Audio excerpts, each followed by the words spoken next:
Welcome. In this short lesson, we'll build a tiny C# program that checks whether a given integer is within 20 units of 100 or 200. That means numbers from 80 to 100 to 120 pass for 100 and 180 to 220 pass for 200. This is a compact example that teaches Math.Abs, Boolean logic, and defensive input handling. I'll walk you through the code, show a few examples, and point out small improvements you can make for production code. Let's dive in.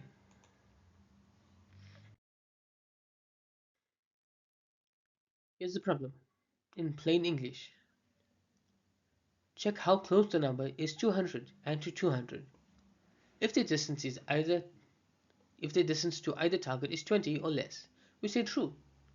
This kind of check is common in thresholding tasks. For example, deciding if a temperature reading is close to a set point, or if a score is near a milestone.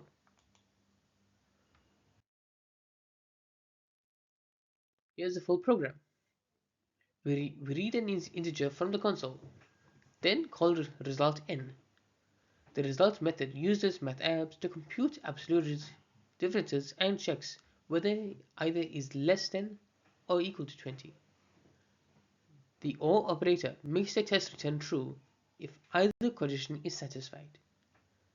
This solution is short, expressive, and easy to test.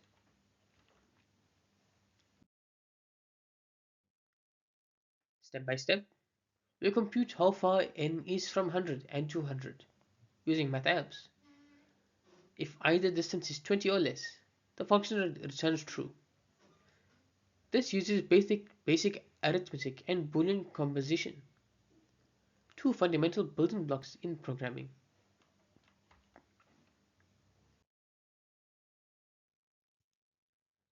This table shows us edge cases where the absolute difference equals 20.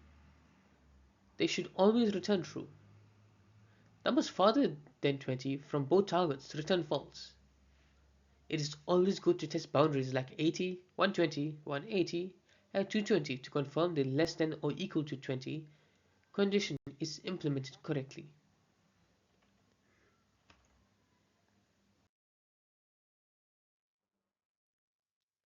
Checking proximity is used widely.